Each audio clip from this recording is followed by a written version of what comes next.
Hermano, el mundo secular se burla de Jesús y aún el mundo religioso dice que él ni siquiera es un cristiano, de modo que mucho menos creen que él es el Dios encarnado divino. Entonces quiero que veamos lo que dice la palabra de Dios, pues realmente no intento presentarles cada domingo lo que yo pienso. No, solo quiero mostrarle y entregarle el testimonio que viene de Dios mismo. Y no espero decir nada que sea muy profundo, de hecho es lo opuesto, diría yo, porque le voy a hablar realidades muy simples acerca del Señor Jesucristo, y son simples únicamente en términos de su presentación, porque son profundas en términos de su implicación y realidad.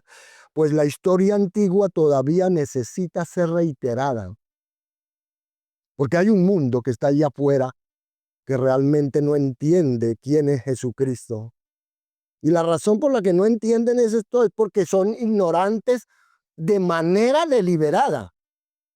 En otras palabras, ellos han decidido escoger su propio pecado y su propia voluntad por encima del plan de Dios.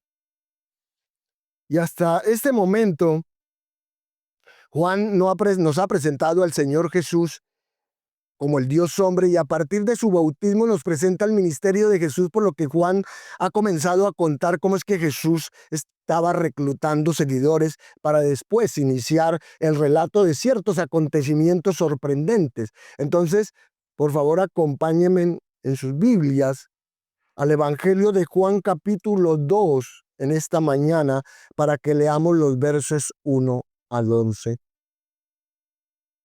Juan 2, 1 al 11.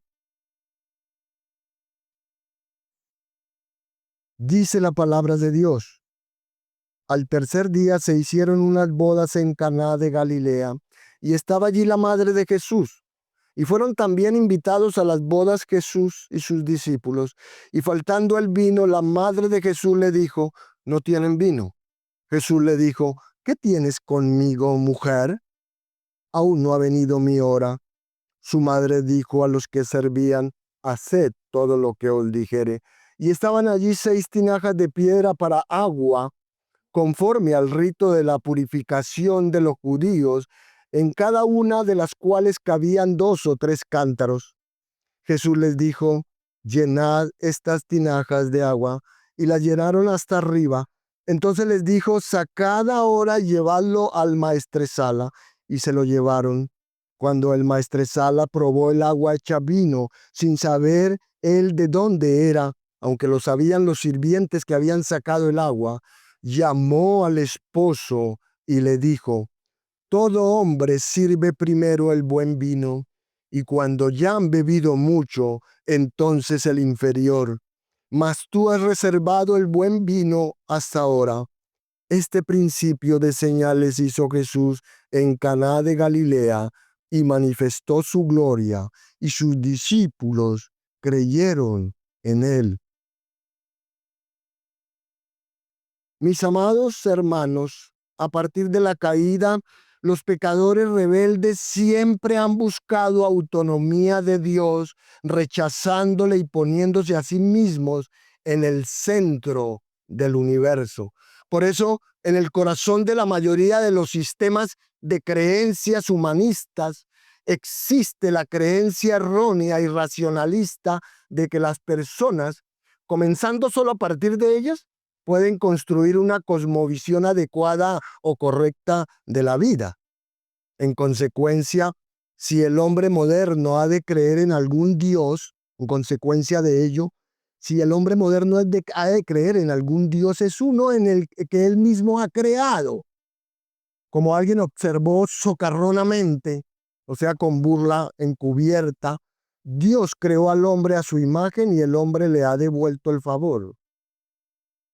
Y hermanos, Dios reprendió tal orgullo, Él reprendió esa arrogancia pecaminosa en el Salmo 50:21 cuando declaró: ¿pensabas que de cierto sería yo como tú?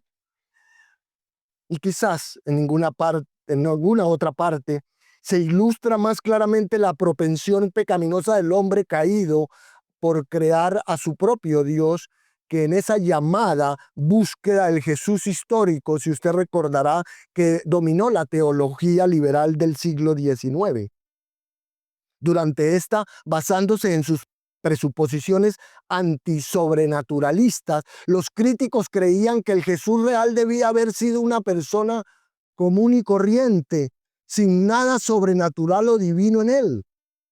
Para tales personas, la frase el Jesús histórico claramente no significaba un Jesús sobrenatural. Y creían además que si se examinaban críticamente los evangelios, este era el tipo de descripción de Jesús que emergería. Poco sorprende entonces que quienes comenzaron a suponer que el reino sobrenatural no existe, terminaran con un Jesús puramente humano. Con todo, a pesar del razonamiento errado en el cual estaban basados, el siglo XIX vio un desfile absolutamente interminable de vidas de Jesús, donde cada autor lo interpretaba de acuerdo con la cosmovisión particular a la cual estuviera afiliado. Pero todos los intentos por explicar a Jesús como un simple hombre no pueden explicar los hechos de su vida, muerte y resurrección. Porque, hermanos, Dios entró al reino natural en un cuerpo humano por medio de la encarnación. Por lo tanto, es imposible eliminar los elementos milagrosos de la vida de Jesús, como lo han intentado hacer los críticos antisobrenaturalistas. Pues Jesús fue y es el Dios hombre, y los milagros que Jesús realizó constituyen una de las pruebas más poderosas y convincentes de su deidad. Y aquí Juan, congruente con el asunto de presentar a Jesús como el Dios hombre encarnado, cataloga, registra 8 señales milagrosas que él realizó. Por supuesto, esta lista de ninguna manera es exhaustiva, ciertamente. Hubo muchos casos en los cuales Jesús hizo más de 8 milagros en un día, por día, pero la cantidad de milagros no es lo importante. Si lo fuera, Dios no habría nos había entregado esa cantidad, esa cifra, ¿verdad?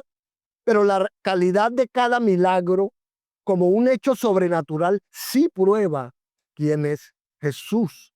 Y este pasaje describe el primero de esos milagros, que también fue el primero que Jesús realizó al comienzo de su ministerio público. Entonces, lo que usted tiene aquí es un milagro convincente, que sale de ese primer acontecimiento registrado cuando Jesús convierte el agua en vino, para darnos como nuestro tema en esta mañana 3 acciones de Jesús que prueban su divinidad. Y proponernos así hacer que todo creyente entienda que el Jesús de Nazaret histórico y el Cristo divino son exactamente la misma persona, el Dios hombre, porque están ligados de manera inseparable. Con esto en mente quisiera decirles algo más, que los evangelios son biografías teológicas y no biografías detalladas de la vida de Jesús. De ahí que no están llenas de curiosidades o anécdotas sin interés. Pues lo que significa una biografía teológica es básicamente que los autores pensaron qué era lo que querían enseñar de Jesús y de su ministerio. Por tanto, seleccionaron y organizaron su material de acuerdo a eso. Así las biografías teológicas no están llenas de detalles, sino que describen solamente aquellos que ayudan a entender todo acerca de Jesús y su obra. Ahora, nosotros podemos entender qué era lo que Juan Apóstol quería hacer con este pasaje, ¿cierto? Lo entendemos al ver el final de su evangelio, como cuando él dice que si él hubiera escrito todo lo que Jesús hizo, ni aún en el mundo cabrían los libros que se habrían de escribir. Entonces, el criterio que usó Juan para poner los milagros y los eventos que puso en su libro fue, como ya lo hemos dicho antes, para que toda persona crea que Jesús es el Cristo, el Hijo de Dios. Y para que creyendo tengan vida en su nombre. Así que ese era el criterio, eso era lo que Juan estaba tratando de hacer cuando escogió su material para revelar a Jesús y su obra. Él ciertamente pensó, obviamente, guiado por el Dios Espíritu Santo, cuáles serían las señales que le ayudarían a la gente a entender que Jesús ese era el Cristo y que en él había vida eterna. Y aquí hablamos de señales porque según nuestro pasaje, Juan dice en el verso 11, ¿cierto? Que este era el principio de señales. O sea que Juan está viendo el milagro que acaba de contar como una señal. Y esto es importante decirlo, pues si Jesús hizo tantos milagros que no se podían escribir todos, ¿por qué Juan escogió hablar solo de algunos? Ya que si nosotros comparamos su evangelio con el de Mateo y Marcos, que contaron aproximadamente 20 milagros cada uno, y el de Lucas, que habló de un número casi igual, podemos preguntar por qué Juan únicamente escogió 8. Y dentro de esos 8, ¿por qué Juan es el único que escogió este milagro de la conversión del agua en vino? Entonces aquí uno se pone a pensar qué valor tenía este milagro. Y como les digo, la palabra clave aquí es señal, pues podríamos decir que tanto el milagro o la señal son el despliegue del poder de Dios sobre el orden natural de las cosas. Pero la diferencia radica en que la señal es un milagro con un mensaje detrás para que usted lo entienda mejor. Es como una ilustración en 3D, ¿no? Podríamos decir que cuando la gente lo ve, dice, aquí hay un milagro, pero ahí hay algo mayor que eso. De manera que este milagro, esta primera señal que Juan nos presenta, es la que vamos a examinar detenidamente para ver cuál es ese mensaje que está ahí y que Él nos quiere comunicar. Y la primera acción de Jesús, en su primer milagro, que prueba su divinidad, es que en Él Jesús señala su propósito redentor. Jesús señala su propósito redentor, versos 1 al 4. Él lo hace directamente al hablar para responder a María con respecto a su solicitud de ayuda y lo hace al decir en el verso 4 específicamente, ¿qué tienes conmigo, mujer? Aún no ha venido mi hora. Ahora, para entenderlo, déjenme describir primero algo de esta escena maravillosa. Unas bodas era un acontecimiento social importante en la Palestina del siglo I y la celebración podía durar hasta una semana. Y a diferencia de las bodas modernas, ¿cierto? Pagadas tradicionalmente por la familia de la novia es quien actual paga la celebración. Aquí el novio era el responsable de los gastos de la celebración. En la noche de la ceremonia, por lo general un miércoles, el novio y sus amigos iban a la casa de la novia. Entonces ellos acompañaban a la novia y sus invitados a la casa del novio, donde la ceremonia y el banquete tenían lugar, terminando la celebración con el casamiento real. Y aquí la presencia de la Madre de Jesús y la de Jesús sugiere que quienes se estaban casando posiblemente eran familiares o amigos de la familia. Eso explicaría por qué María parece ser más que una simple invitada, pues al parecer tenía algo de responsabilidad en ayudar a la familia del novio en la celebración, pues si vio, ella como que estaba al tanto de la falta del vino, ¿no? Y tomó la iniciativa para solucionar el problema. Y le digo algo, como José no se menciona aquí, puede ser que ya hubiera muerto, pues la última vez que aparece en los evangelios es en el relato del viaje a Jerusalén, cuando Jesús tenía más o menos 12 años, que habla ya Lucas 2. De hecho, en la crucifixión Jesús dejó a María, por eso dejó a María bajo el cuidado de ¿quién? El apóstol Juan. Ahora, en la celebración de las bodas era una gran crisis cuando el vino faltaba, mis hermanos, el cual era la bebida básica del antiguo Oriente. sobre todo cuando era debido a que las reservas eran insuficientes. Pues semejante paso en falso por parte del novio y de la familia podría haber estigmatizado a la pareja y a sus familias por el resto de sus vidas. Incluso podría haber dejado al novio y su familia a expensas de una demanda legal por parte de la familia de la novia por no haber cumplido sus responsabilidades. Así de serio era. De este modo, cuando Jesús convirtió el agua en vino, no fue solo un milagro sensacional diseñado para sorprender a su audiencia con su poder, no, sino que sus milagros, todos sus milagros, realmente satisfacían necesidades específicas. Así este milagro satisfacía la necesidad genuina de esta familia y de sus invitados, quienes de otra manera se habrían enfrentado a una catástrofe social. Entonces María, consciente del serio problema que había surgido, le dijo a Jesús con ansiedad, no tienen vino. Y si María ya era viuda, había aprendido a depender de su hijo mayor, Jesús. Pero aquí no es claro si ella esperaba que Jesús realizara un milagro, pues hasta ahora él no había hecho ninguno.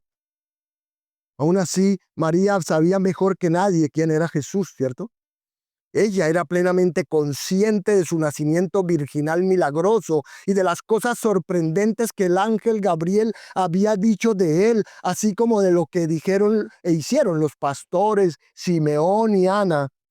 Ella había experimentado la vida perfecta y sin pecado de Jesús. También debió haber oído el testimonio público reciente, ¿se acuerda? De Juan el Bautista, el cual confirmaba lo que ella ya sabía. Entonces, puede ser que con su solicitud, la solicitud, ella estuviera impulsando a Jesús a revelarse públicamente como el Mesías que ella sabía que él era. Lo decimos porque la respuesta abrupta y asombrosa de Jesús indica un cambio importante en su relación con ella. A ver, ya que mujer era una forma decente, ¿cierto? Pero no íntima de dirigirse a ella. De manera que la respuesta de Jesús, ¿qué tienes conmigo, mujer?, es una expresión idiomática para preguntar retóricamente, ¿qué tienen en común dos partes? Lo que a su vez tenía el efecto de distanciarlas.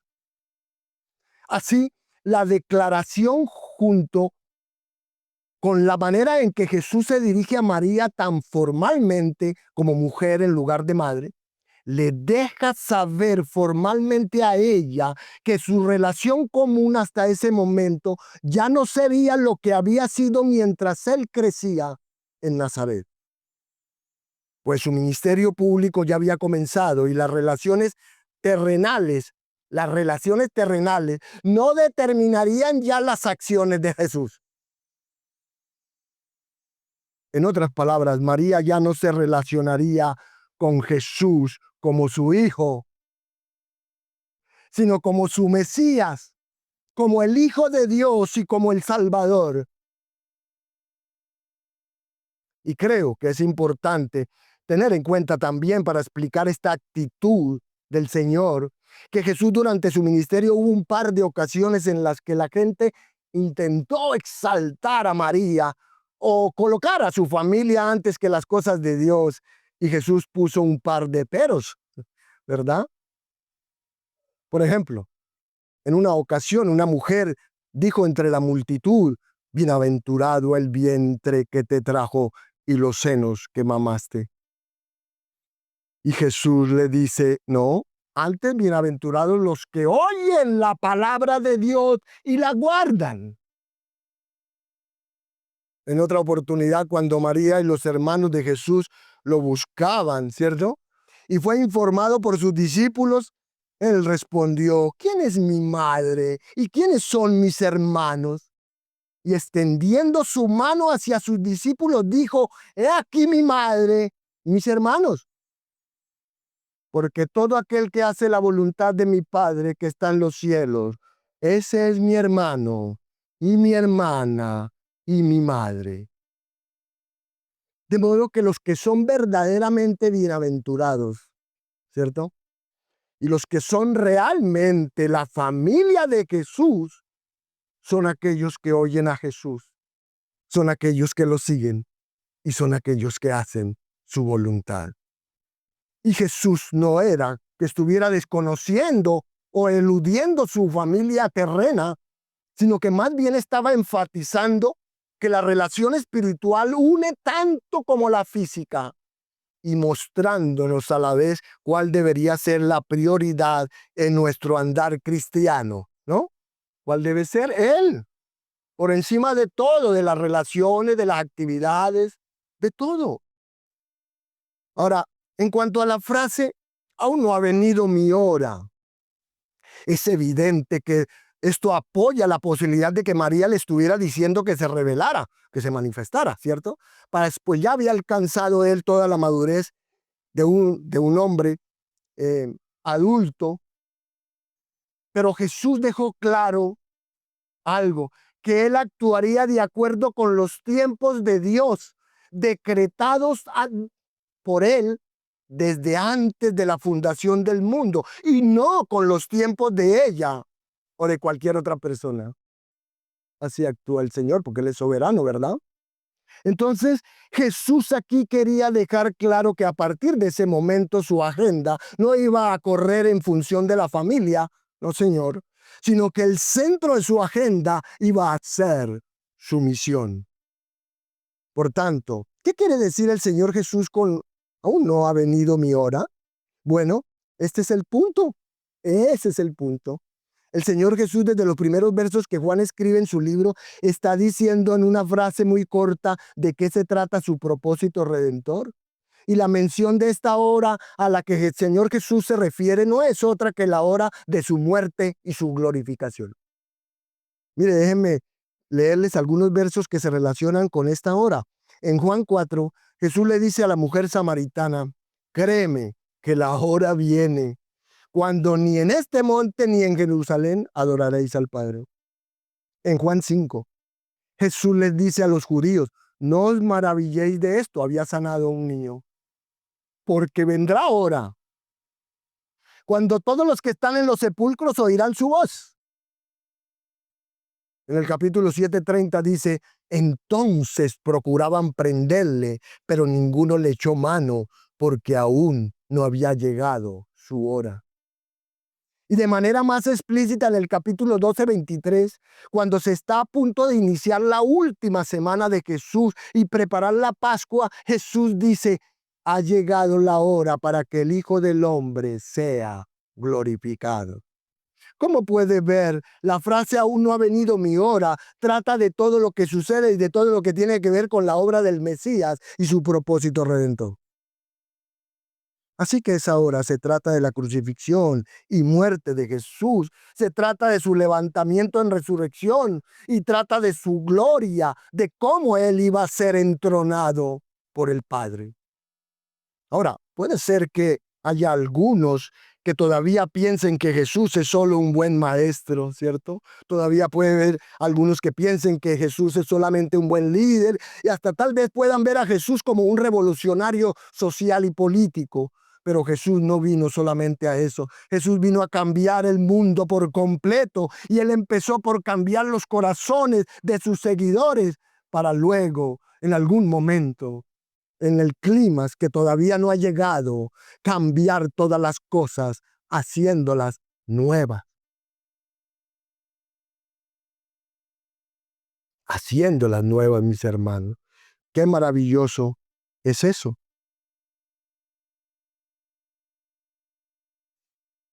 Entonces, ese es el tipo de revolución de Jesús. No es algo que está limitado a este tiempo, no es algo que está limitado a su tiempo, no. Así que cuando Jesús le dice a María que todavía no ha llegado su hora, posiblemente, muy seguramente, Jesús también le está diciendo algo así como esto. Mira, yo ya no puedo hacer todo lo que tú me pidas.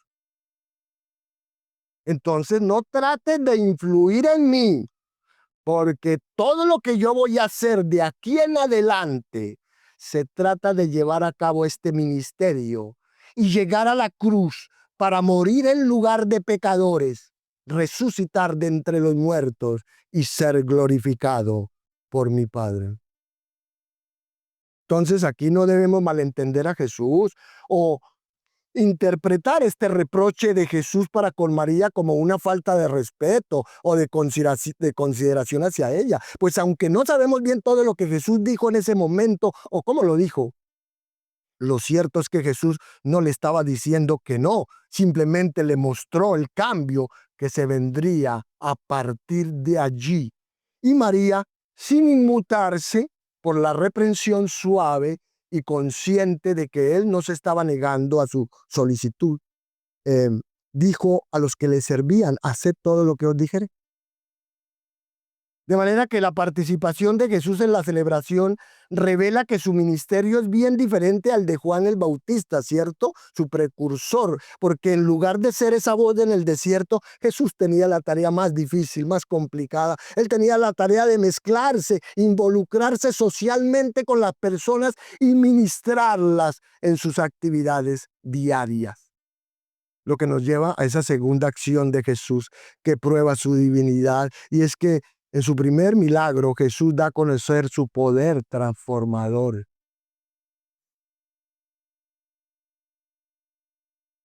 Versos 6 al 10. Aquí, como Juan lo explica para el beneficio de los lectores gentiles, los judíos usaban unas tinajas de piedra para el rito judío de la purificación, que consistía en lavamientos ceremoniales con agua limpia. Y esto era una parte integral del judaísmo del primer siglo, porque si usted recuerda, los fariseos y todos los judíos, aferrándose a la tradición de los ancianos, si muchas veces no se lavaban las manos, no comían.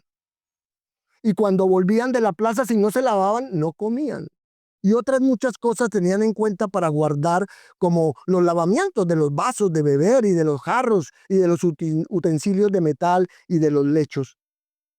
De ahí que los judíos usaban tinajas de piedra para guardar el agua de la purificación ritual, porque a diferencia de aquellas que se nombran en Levítico, que eran de barro, con estas ellos pensaban que no se contaminaban. Estas eran tinajas grandes, en cada una de las cuales cabían entre unos 75 a 110 litros.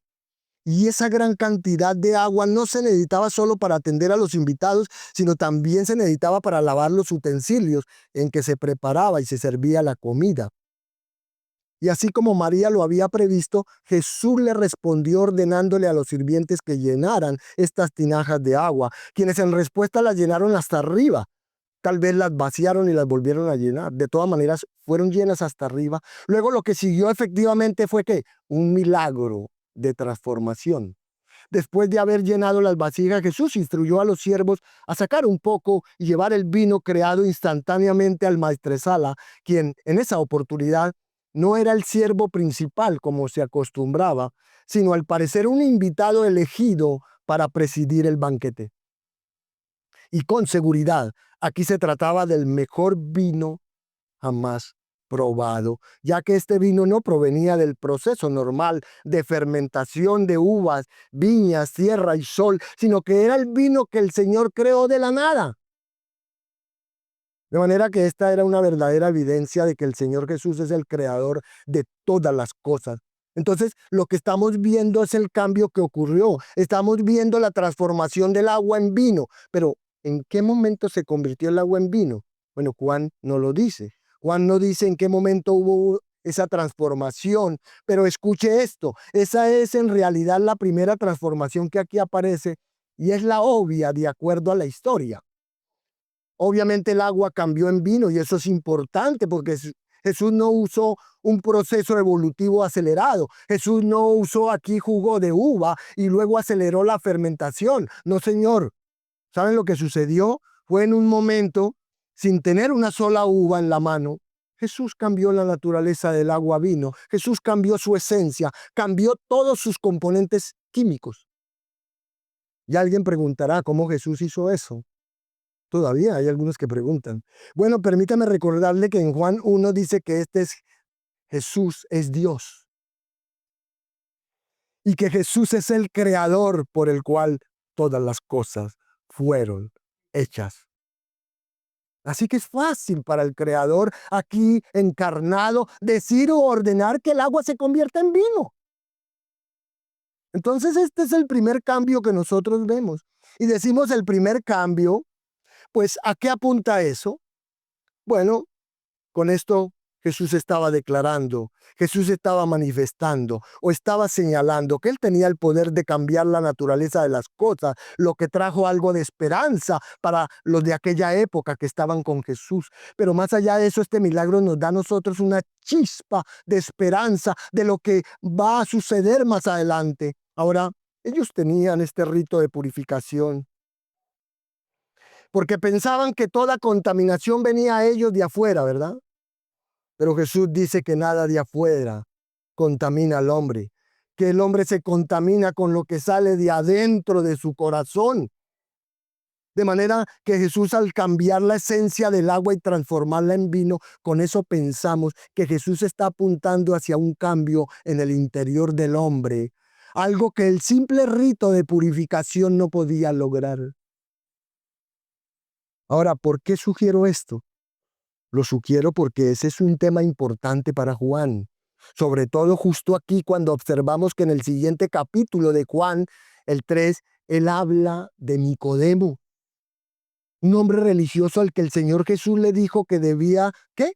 Nacer de nuevo. Algo que por supuesto solamente hace Dios soberanamente. ¿Y si Dios no hace eso en cada uno de nosotros?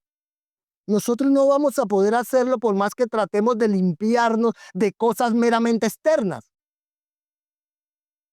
Porque es solo Dios quien puede transformarnos desde adentro.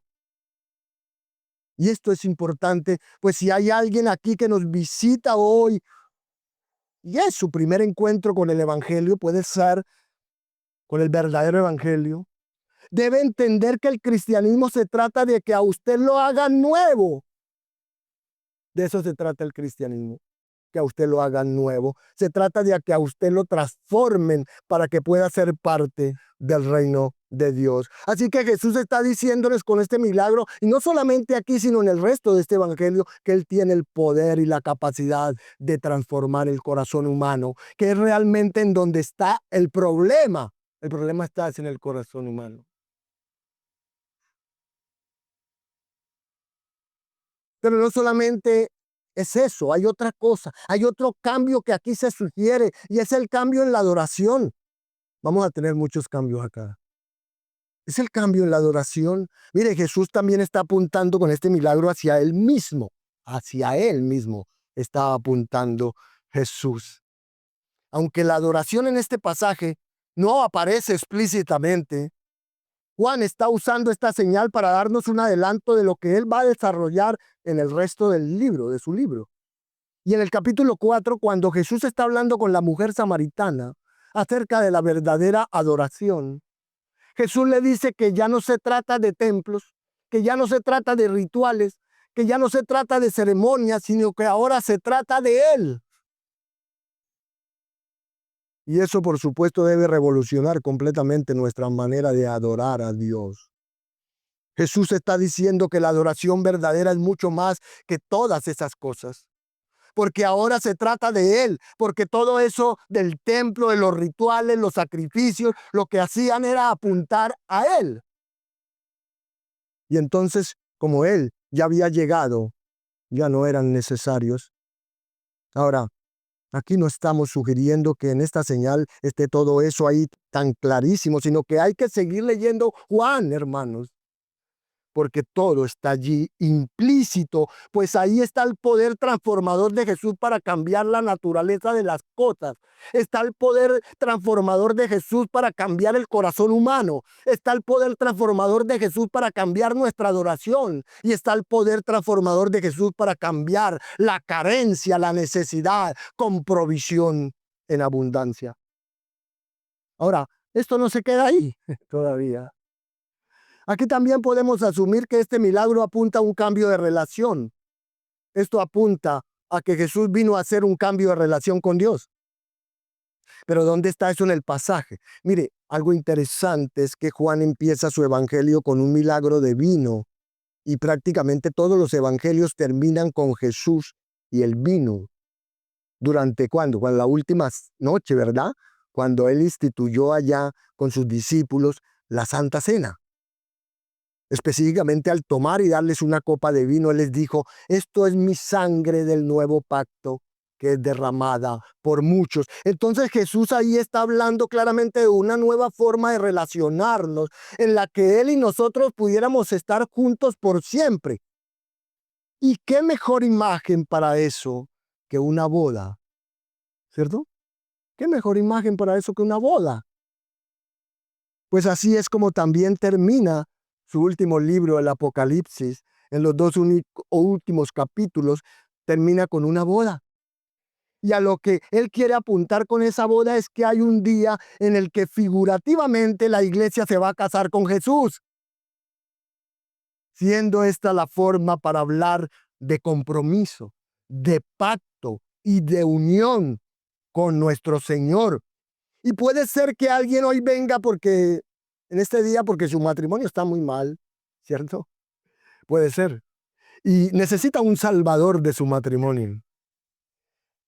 Y aunque Jesús puede hacer eso, ¿cierto?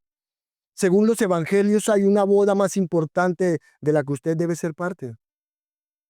Hay un matrimonio más importante con el que usted se debe asegurar de participar. Hay un compromiso más importante por el que usted debe preocuparse en mantener.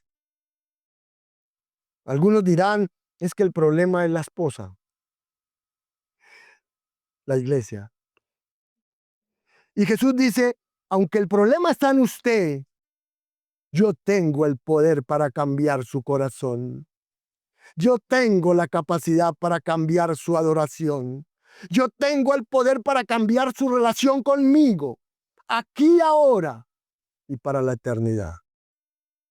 Otros dirán, pero en el pasaje lo único que cambió Jesús fue el vino, pastor. Yo le digo, claro, sí. Y en ese momento lo único que cambió fue el vino, pero con ello Jesús estaba apuntando, Jesús estaba diciendo que con su muerte, su resurrección y su glorificación se produciría un cambio dramático en toda la creación para restaurar y reunir todas las cosas en Cristo, de las que están en los cielos como de las que están en la tierra. Y si recuerda, Juan escribe otro libro, como les digo, Apocalipsis, y ese es el último libro de la Biblia, y en sus últimos capítulos, cuando Juan habla de consumación de todo el plan redentor de Dios, Juan habla de la creación de un nuevo cielo y una nueva tierra. Ah, yo sé que algunos pueden decir, pero espere un momento, ¿usted piensa que todo va a ser creado de nuevo solo porque Jesús transformó el agua en vino? Y yo le digo, claro que sí. Pero no solamente por eso se lo digo, por lo del agua y el vino, sino porque el Señor Jesús lo dijo claramente que Él iba a hacer eso más adelante, ¿cierto? Entonces, aunque el haber transformado el agua en vino es microscópico en comparación con transformar o crear de nuevo los cielos y la tierra, eso sigue siendo igual de imposible, a pesar de que parezca algo pequeño, ¿cierto? Lo del agua y lo del vino. Sigue siendo algo imposible. Así que cuando nosotros vemos a Jesús haciendo lo imposible en lo pequeño, eso es para nosotros, mis hermanos, la esperanza segura de que Jesús tiene el poder para hacer también lo que es grande. Y fíjense en esto, toda la Biblia habla de la creación, que la creación ha sido corrompida por el pecado, de modo que este mundo no es como debería ser. Por tal razón, las personas llevan siglos buscando una solución a esa maldición. Algunos le apuestan a la educación, otros le apuestan a la política y piensan que pueden ser las reformas sociales, o algunos otros creen que es una apropiada legislación, e incluso las oportunidades de trabajo las ven como solución, como parte de la solución para la respuesta adecuada a esa maldición. Pero todos nosotros sabemos que el único que tiene el poder para revertir esta maldición sobre la creación entera es el Señor Jesucristo. De hecho, la Escritura dice en Romanos 8, 21, 22, porque también la creación misma será libertada de la esclavitud de corrupción a la libertad gloriosa de los hijos de Dios. Porque sabemos que toda la creación gime a una y a una está con dolores de parto hasta ahora. Así que cuando Jesús regrese, todo esto va a cambiar. De ahí que la transformación del agua en vino es solamente una muestra muy pequeña de que Jesús tiene el poder para transformarlo todo. Y cuando eso pase, la creación va a ser levantada, va a ser restaurada de manera maravillosa. Entonces este pequeño milagro nos da esperanza de que esto va a pasar muy pronto, ¿cierto? Pues Jesús de hecho ha reservado el mejor vino para el final. Para terminar, otra acción de Jesús que prueba su divinidad es que en su primer milagro Jesús manifestó claramente su deidad. El verso 11 lo dice, como ven este gran final, el resultado de este principio de señales de Jesús es que él manifestó su gloria, es decir, que él mostró y reveló su deidad. Sin embargo, quiero aclararle aquí, el Señor Jesús aquí lo hace no mediante esa representación que vimos en un mensaje pasado, que una representación visible de su gloria en luz refulgente que conocemos como la Shekinah, ¿verdad? Aquí no aparece esa luz refulgente como ocurrió en la transfiguración también, sino que en esta oportunidad nuestro Señor lo hace manifestando la gloria de su poder al crear vino de la nada. Entonces sus discípulos no solo vieron su gloria visible, esa luz, sino que también vieron la gloria invisible aquí del Señor cuando puso en operación sus atributos, como en este caso, al realizar este milagro donde obró mediante su poder, el atributo de su omnipotencia. Aquí no hubo luz, ¿cierto? Como en la transfiguración, como cuando allá el texto de 1:14, sino que aquí ellos vieron fue esa gloria invisible de la vida del Señor en todo su esplendor, operando sus atributos. Así que las señales de Jesús no eran simples demostraciones poderosas de compasión, sino que estaban diseñadas para revelar quién era Él en realidad, pues ellas manifestaban de manera inequívoca que Dios estaba obrando. No obstante, los milagros, señales y maravillas no necesariamente convencían a las personas de creer en el Señor y en el Evangelio, ya que no hay registro de que alguno de los siervos que fue testigo aquí de la conversión del agua en vino lo siguiera después de eso. ¿No? ¿Cómo le parece? Increíble, ¿verdad? Es más, sorprende que Jesús al parecer salió de Caná solo con los mismos discípulos que habían ido con él, a pesar de haber realizado un milagro de este tipo, como no se había visto desde cuando Dios creó la harina y el aceite en el tiempo de Elías y Eliseo. Así, la deducción obvia que Jesús era el Mesías se les escapó a todas estas personas. Todos ellos vieron la señal, pero no vieron hacia dónde apuntaba. Pues como lo hace Satanás, siempre, con todos los incrédulos, cegó su entendimiento para que no les resplandeciera la luz del Evangelio de la gloria de Cristo, el cual es la imagen de Dios. Es más, este incidente fue otra ilustración trágica de la verdad de Jesús cuando dijo que el profeta no tiene honra en su propia tierra. Sin embargo, sus discípulos creyeron en él y vieron de primera mano una confirmación milagrosa de su fe después de haber oído el testimonio de Juan el Bautista, según el cual Jesús era el Mesías, después de haber oído las palabras del propio Jesús y después de haber creído en él.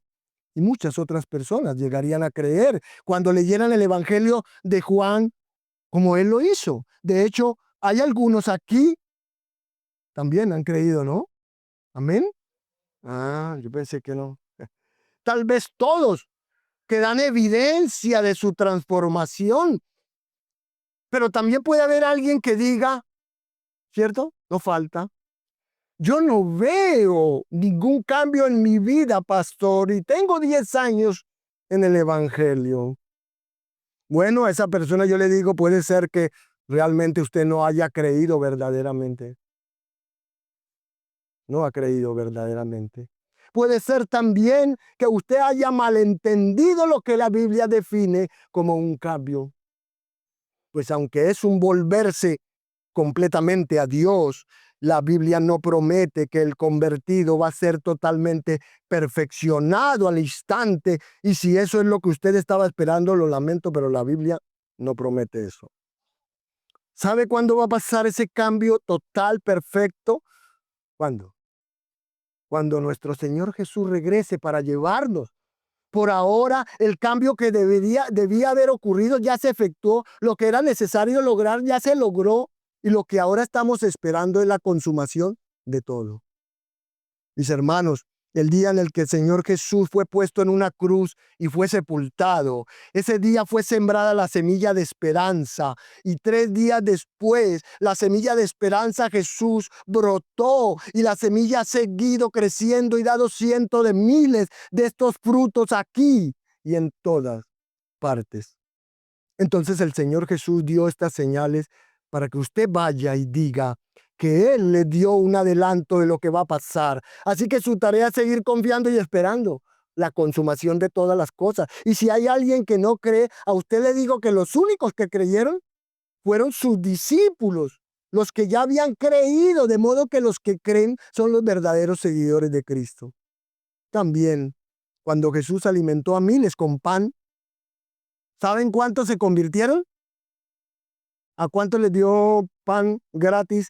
5,000 primero, después 4,000, ¿cierto? En ese número, pero fuera de todo. ¿Cuántos se convirtieron al Señor? Ninguno.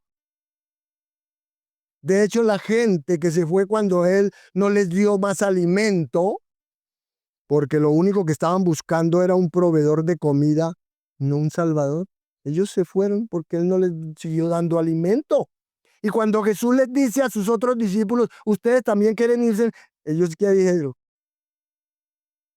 no, ¿a quién iremos? Solamente tú tienes palabras de vida eterna. Así que fíjense, las señales o los milagros no es lo que va a convertir a las personas, pues las que estaban ahí presentes no fueron convertidas, sino que es necesario que el Espíritu de Dios transforme su mente, transforme su corazón, su entendimiento. Y entonces usted pueda ver a Jesús y apreciarlo en toda su plenitud como el Dios encarnado que vino a salvarlo, transformando su vida. Pero si usted quiere que su vida sea transformada, eso no es tarea solamente del Señor Jesús. ¿Está orando usted lo suficiente? Hay reformados que no oran. Increíble. ¿Quién dijo eso? Hay reformados que no apoyan la obra de Dios. ¿Quién dijo eso? Increíble. Hay reformados que no ayudan. ¿Por qué? ¿Por qué no viene los miércoles, hermano? ¿Por qué? ¿Ya sabe todo? ¿Ya no necesita de Jesús? ¿Solo el domingo? Hermanos,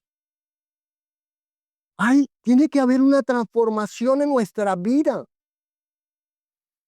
Eso es ser convertido. Y eso lo hace el Espíritu Santo, pero cuando usted se dispone, cuando usted ora, cuando usted clama, cuando usted se humilla delante de Dios. Entonces, solo así, cuando pase eso, usted podrá ver a Jesús y apreciarlo en toda su plenitud, como el Dios encarnado que vino a salvarlo, transformando su vida.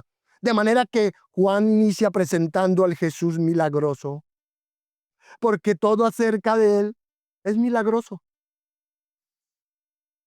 Todo acerca de Él es maravilloso. Todo acerca de Jesús es inexplicable humanamente hablando. Todo acerca de Jesús es sobrenatural y divino.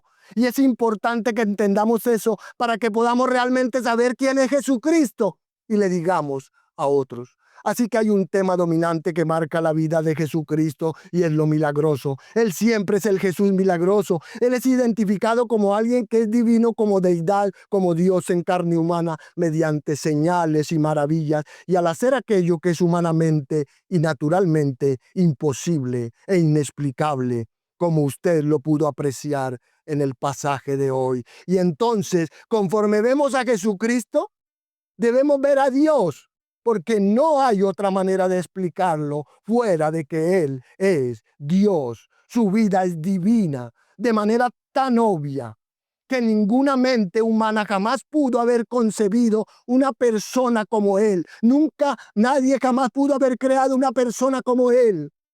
Conforme usted ve la vida milagrosa de Jesucristo, usted ve la verificación de que Él es Dios, sin importar lo que digan todos los escépticos del mundo, ya que todo acerca de Él es milagroso y los milagros hablan de Dios.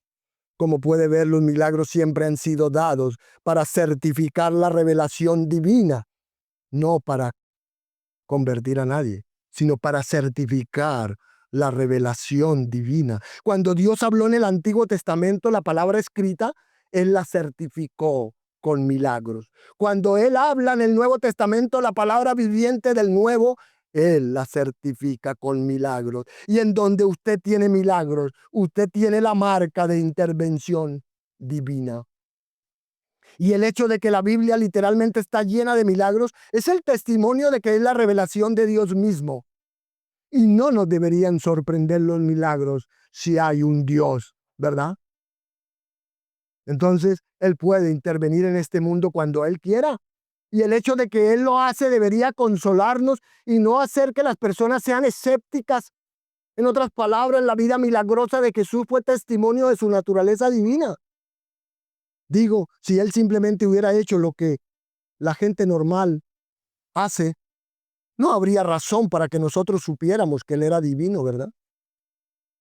No habría razón en absoluto, y entonces Él hizo lo que la gente no puede hacer.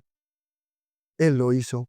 Él hizo lo milagroso, lo sobrenatural, lo divino, para que no hubiera duda acerca de de su origen. Y sus obras milagrosas nos dicen exactamente quién es Él. Entonces, de manera única, en cada una de sus afirmaciones, y en cada una de sus obras, Él dijo ser algo que nadie más en el mundo entero jamás podría ser. Él dijo ser el Salvador. Y a pesar de que no tenemos el registro completo de todas las cosas que el Señor Jesús hizo, como dijimos, todas las que están escritas para que creáis que Jesús es el Cristo, el Hijo de Dios. ¿Por qué? Para que creyendo tengáis vida mediante su nombre. ¿Qué tipo de vida? ¿Qué tipo de vida? Vida espiritual, vida eterna, vida abundante, vida real. Eso es. Entonces, eso es exactamente lo que Pablo dice cuando dijo, Dios estaba en Cristo reconciliando al mundo consigo mismo. Dios vino al mundo como Jesucristo para redimirnos. Y después él dice, y nos ha encomendado el ministerio de la reconciliación. Y ahora somos embajadores de Cristo. ¿No sabía eso? Así que el mensaje para todos es simple. Dios vino al mundo en la forma de Jesucristo. Si usted cree y recibe al Salvador, usted tiene vida eterna.